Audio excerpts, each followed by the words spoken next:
우리 함께 사도신경으로 신앙 고백하겠습니다.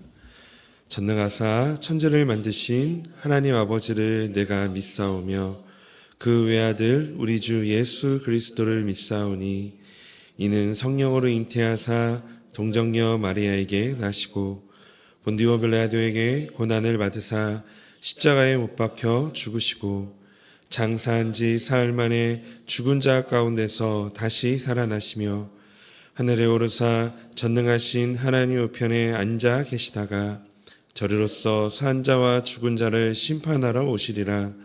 성령을 믿사오며 거룩한 공예와 성도가 서로 교통하는 것과 죄를 사하여 주시는 것과 몸이 다시 사는 것과 영원히 사는 것을 믿사옵나이다. 아멘. 찬송가 165장 찬송하겠습니다.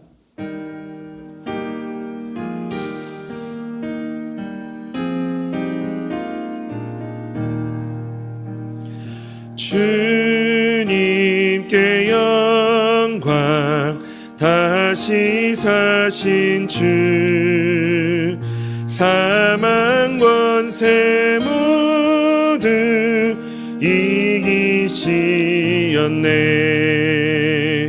흰 옷 입은 천사 돌을 옮겼고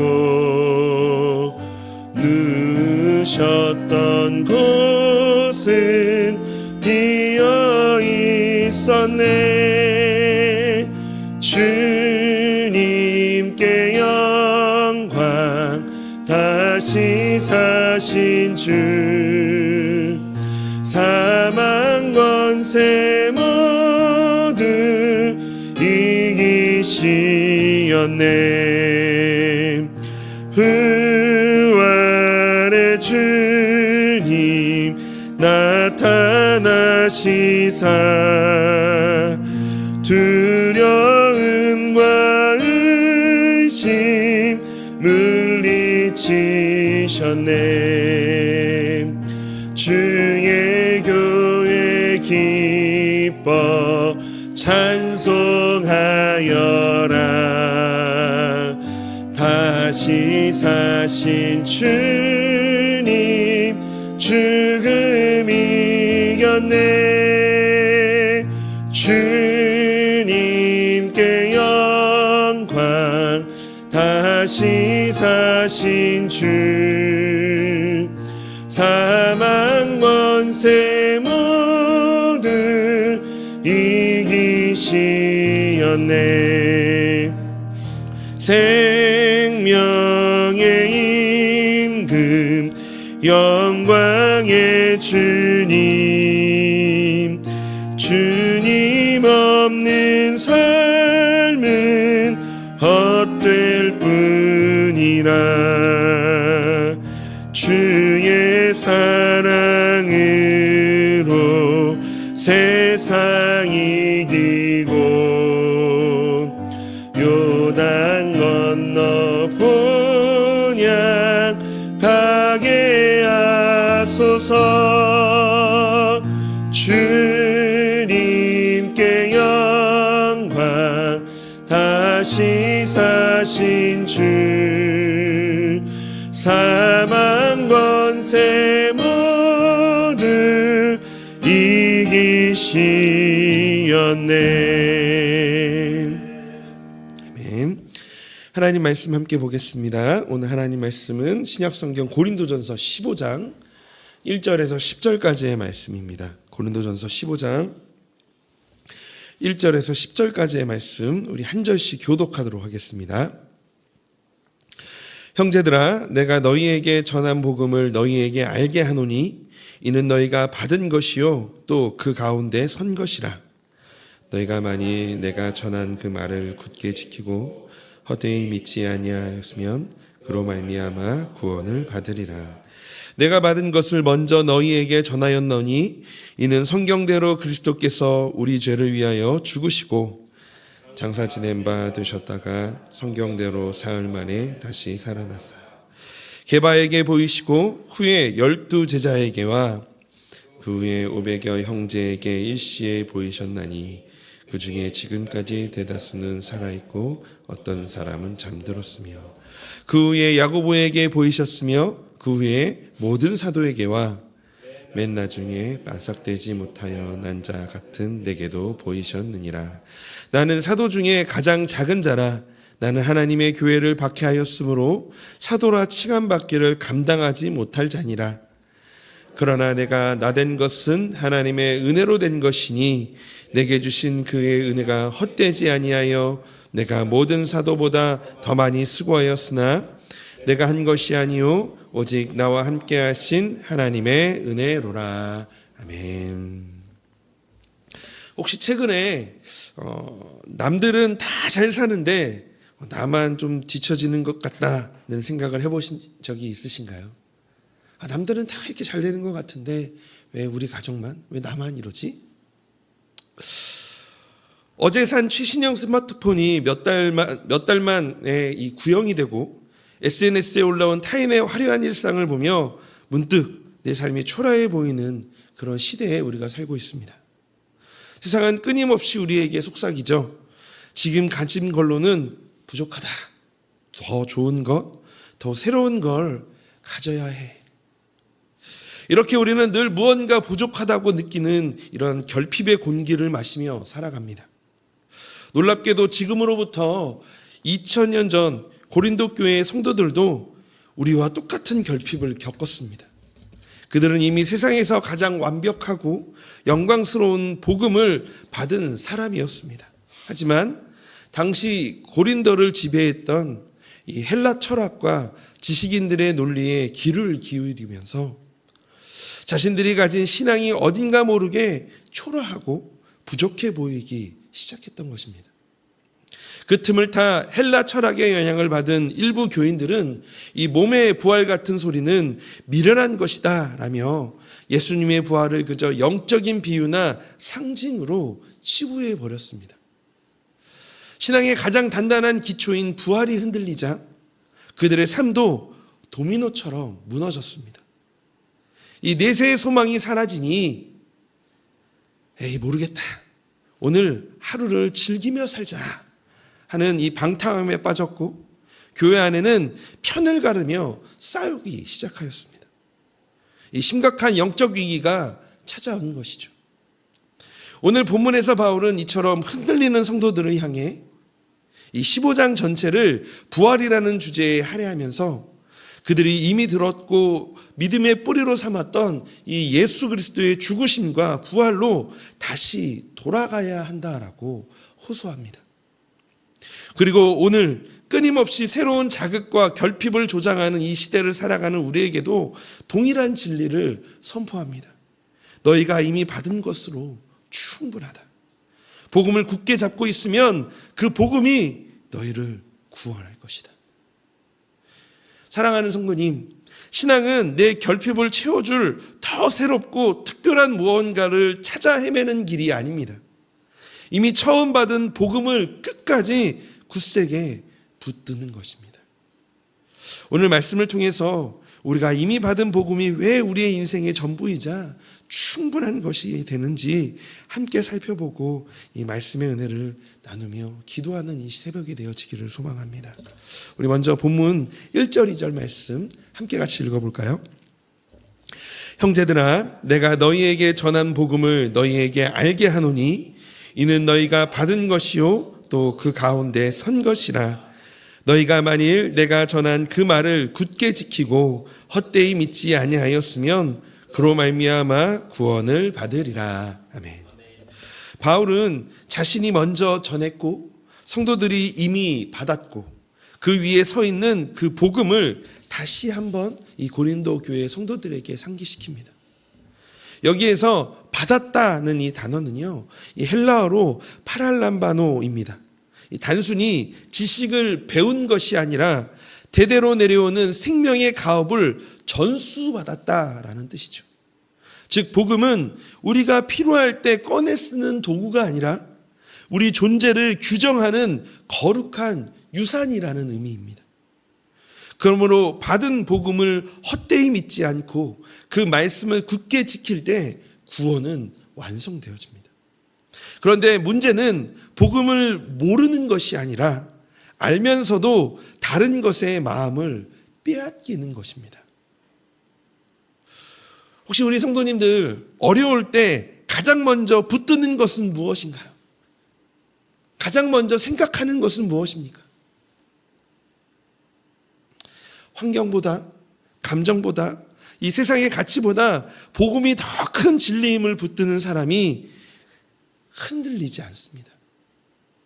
복음은 한 번 듣고 졸업하는 초급 과정이 아니고 우리가 평생 붙들고 서 있어야 할 단단한 대지입니다.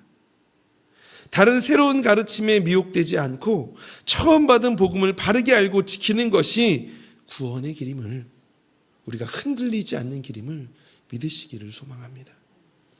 바울은 3절에서부터 5절에서 그가 전한 복음의 핵심을 말합니다.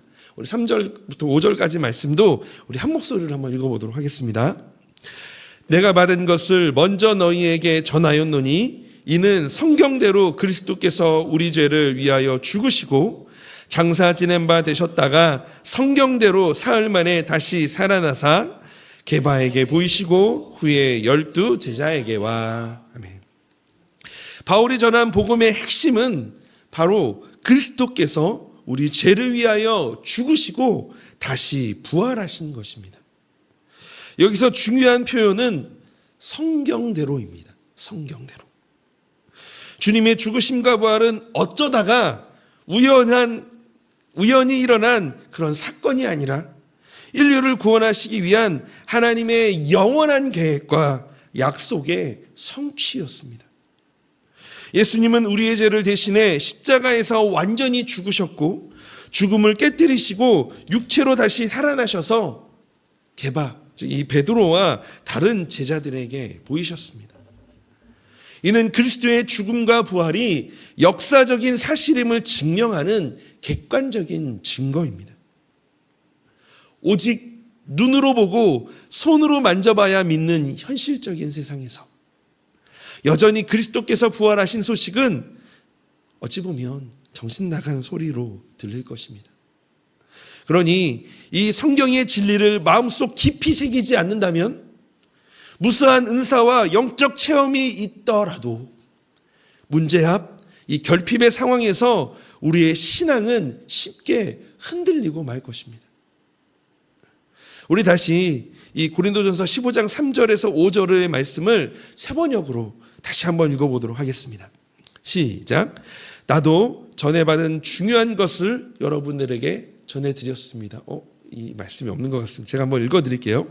나도 전해받은 중요한 것을 여러분에게 전해드렸습니다. 그것은 곧 그리스도께서 성경대로 우리 죄를 위하여 죽으셨다는 것과 무덤에 묻히셨다는 것과 성경대로 사흘 날에 살아나셨다는 것과 게바에게 나타나시고 다음에 12 제자에게 나타나셨다고 하는 것입니다. 이 성경대로 죽으시고 성경대로 부활하신 예수님이 지금도 살아계셔서 우리 성도님의 주인이자 구원자가 되어 주십니다. 이것은 복음을 믿는 우리들이 이전만 못한 신앙의 모습일지라도 예수님의 부활을 믿는 것은 지금 문제 앞에 절망하고 있고 낙심하고 있으며 하나님께 실망하고 있는 감정에 치우치거나 과거의 열심에 좌우되는 것이 아닌 성경대로 곧 기록된 말씀임을 기억하며 부활하신 생명의 주님을 바라보시기를 주님의 이름으로 소망합니다. 부활은 꾸며낸 신화가 아닙니다. 바울은 게바, 12 제자, 500여 형제, 야고보 그리고 맨 나중에 만삭되어지지 못한 마타요 난자 같은 이 바울 자신에게까지 부활하신 주님이 직접 나타나셨음을 선포합니다. 그 말씀이 바로 오늘 본문의 5절에서 8절까지의 말씀인데요. 제가 읽어보겠습니다. 게바에게 보이시고 후에 12 제자에게와 그 후에 500여 형제에게 일시에 보이셨나니 그 중에 지금까지 대다수는 살아있고 어떤 사람은 잠들었으며 그 후에 야고보에게 보이셨으며 그 후에 모든 사도에게와 맨 나중에 만삭되지 못하여 난 자 같은 내게도 보이셨느니라. 특히 바울의 고백은 당시 고린도 사회와 일부 육체의 부활을 믿지 않고 자신의 생각이 우월하다라고 생각하는 이들의 교만과 대조되는 겸손의 고백이었습니다. 부활은 단지 2000년 전의 신기한 사건이 아닙니다. 바울에게 부활하신 주님이 나타나셨다라는 것은 바울이 이때 당시에 예수님을 믿기 전에, 예수님을 만나기 전에 어떤 사람이었죠? 예수 믿는 사람들을 박해하는 그런 자이 아니었습니까? 이 박해자였던 그의 과거가 끝나고 새로운 창조가 시작되었다라는 선언입니다. 그래서 그는 이 역사적 사실 앞에서 은혜를 말할 수밖에 없었습니다. 그래서 그는 9절과 10절에서 이렇게 고백합니다. 우리 함께 같이 9절 10절 말씀 읽어보겠습니다. 나는 사도 중에 가장 작은 자라. 나는 하나님의 교회를 박해하였으므로 사도라 칭함받기를 감당하지 못할 자니라. 그러나 내가 나된 것은 하나님의 은혜로 된 것이니 내게 주신 그의 은혜가 헛되지 아니하여 내가 모든 사도보다 더 많이 수고하였으나 내가 한 것이 아니요 오직 나와 함께 하신 하나님의 은혜로라. 아멘. 바울은 과거에는 교회를 핍박했지만 그는 다메섹으로 가는 길 위에서 부활하신 예수님을 만났습니다. 자격 없는 자에게 임한 하나님의 은혜가 그를 변화시켰죠. 그리고 이방인의 사도가 되어 목숨 걸고 복음, 즉 예수의 죽으심과 부활하심을 전하게 되었습니다. 이렇게 목숨을 내어 자신의 모든 삶을 다해 부활의 증인의 삶을 살았지만 그는 내가 나된 것은 하나님의 은혜로 된 것입니다. 오직 나와 함께 하신 하나님의 은혜입니다 라고 고백하였습니다. 부활은 단지 예수님만 살리신 사건이 아니라 죽어있던 죄인을 새 사람으로 살려내는 능력입니다. 오늘도 우리를 붙들고 변화시키는 힘은 우리의 결심이 아니라 살아계신 주님의 은혜인 줄로 믿습니다. 이처럼 하나님의 은혜가 아니면 오늘을 살 수 없고 내일을 보장할 수 없다고 고백하는 사람이 바로 그리스도인입니다.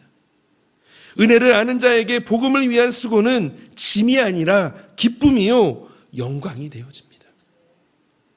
오늘이 월요일 아침 아니겠습니까? 사실 어제 들은 설교가 무색하게 아마 또 오늘 내가 직면하게 되어질 문제, 때로는 내 앞에 펼쳐져 있는 통장 잔고, 또 내 앞에 있는 우리 자녀들의 문제, 또 우리 가정 안의 이 문제들, 또 말할 수 없는 그런 문제들 앞에서 한숨 짓는 우리들에게 이 복음이 정말 얼마나 충분할까? 사실 저도 매 순간 문득 제 모습이 초라해 보일 때가 있습니다. 자녀들은 점점 커가는데 해줄 수 있는 것들이 딱 한정적이게 되어질 때 참 마음이 아플 때가 있습니다. 그리고 때로는 또 아이들이 이런 말도 해요. 아빠 언제 와? 그럼 오늘은 좀 늦는 날이야. 그래도 오늘 놀고 싶은데. 이럴 때 좀 속상할 때가 있고, 그리고 또 주변에 정말 너무 잘하는 우리 교육자들의 모습을 보면 또 그 모습에 나는 왜 이 정도밖에 못할까? 이런 모습에 있는 저의 모습을 보러볼 때가 있습니다. 이렇게 나는 왜 이것밖에는 안 될까? 왜 이것밖에는 없을까? 하는 결핍의 공기가 제 마음을 덮칠 때 오늘 본문에 이 받은 것으로 충분하다는 말씀이 저를 먼저 때릴 때가 있습니다. 바울은 만삭되지 못한 자 같은 자신의 비하의 현장에서 부활의 주님을 만났습니다. 발과 같이 우리의 초라한 이 월요일이 어찌 보면 바로 이 부활의 주님이 나타나실 자리가 아닐까요? 우리의 그 결핍의 현장에, 우리의 그 부족한 현장에 그 부활하신 주님이 나타나셔서 우리의 삶을 변화시키는 그런 현장의 자리가 되어지지 않을까요? 우리가 붙드는 것은 종교가 아니라 살아계신 주님입니다. 우리의 믿음이 흔들리지 않는 이유는 내 믿음이 강해서가 아니라 부활하신 그리스도께서 지금도 우리를 붙들고 계시기 때문입니다.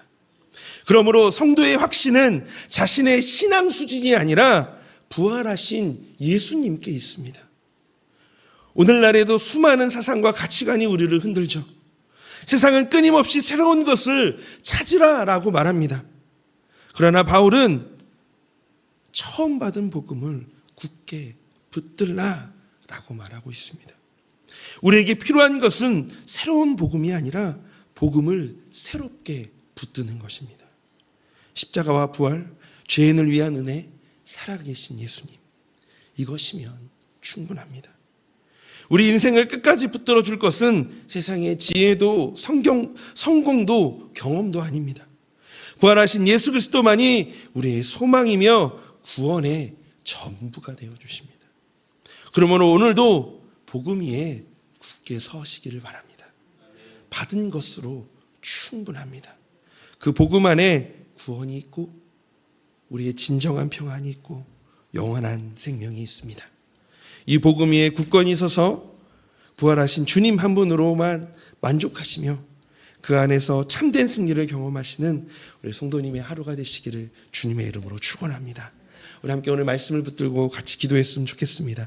우리 첫 번째 기도 제목은요, 세상의 수많은 소리보다 처음 받은 복음을 더욱 굳게 붙들게 하시고 이 십자가와 부활의 은혜 안에서 흔들림 없이 살아가게 하여 달라고 우리 기도했으면 좋겠습니다. 두 번째는 부활하신 예수 그리스도의 생명이 오늘도 하나님 우리의 삶 가운데 역사하게 하시고 모든 것이 하나님의 은혜임을 기억하며 감사와 순종으로 살아가는 하루가 되게 하여 달라고 기도하기를 원합니다. 또 오늘 교회를 위해서 기도하실 때 우리 1교구 10년 다락방을 위해서 같이 기도해 주십시오. 다락방과 교회 공동체와 가정에서 삶으로 예수님의 사랑을 흘려보내는 복의 통로가 되게 하여 달라고 이 시간 이 세 가지를 놓고 함께 같이 기도하며 오늘 하루를 시작하기를 원합니다. 같이 기도하겠습니다. 사랑의 하나님, 이 시간 기도합니다. 하나님, 세상의 수많은 소리보다 처음 받은 복음을 더욱 굳게 붙드는 오늘 하루가 되어지기를 원합니다. 하나님, 이 세상에서 우리가 살아갈 때마다 늘 결핍에 아버지 하나님 늘 부족함에 살아가는 하나님 세상의 그 소리가 우리의 마음을 흔들리게 합니다. 내 앞에 펼쳐진 우리의 가정의 환경, 또 아버지 내 삶의 아버지 개인적인 문제들, 또 아버지 하나님 우리 가정 안에 또 아버지 하나님 삶의 관계적인 문제들, 또 미래와 또 우리 앞날과 또 우리 자녀의 모든 상황들 속에 하나님 우리 늘 부족해 보이고 늘 결핍이 있고 또 이것만으로 충분하지 않다라고 말하는 아버지 하나님 이 세상의 소리에 우리의 마음은 흔들리지만 아버지 하나님 결코 흔들리지 않는 이유가 있다면 우리 부활하신 예수님을 믿고 그 부활하신 예수님을 의지하여 하나님 오늘을 살아갈 때 하나님께서 오늘 또 우리를 살아내게 하시고 또 하나님 오늘 또 새롭게 마음을 변화시켜 주셔서 오늘 아버지 하나님 이 세상의 소리 안에서 우리 같이 가는 기준을 두고 살아가는 것이 아닌 그 복음의 영원한 하나님의 그 능력으로 우리를 살아내게 하여 주실 줄로 믿습니다. 하나님 오늘 그 하나님의 은혜 안에 살게 하여 주시옵시고 아버지 하나님 그 예수 그리스도의 생명이 오늘 우리의 삶의 역사하는 은혜를 바라보며 그 복음으로 충분한 하루, 그 복음으로 하나님 살아내는 하루, 하나님 그 어떠한 아버지 하나님 우리 안에 부족한 것이 있을지라도 예수님이 나를 바라보시는 그 영원한 생명을 붙들고 하나님 오늘 살아내는 하루가 되어질 수 있도록 주님 인도하여 주시옵소서. 그렇게 하나님께서 함께하여 주실 줄로 믿습니다. 그 은혜 살아가는 오늘 되게 하여 주시옵소서. 그 주님을 바라봅니다.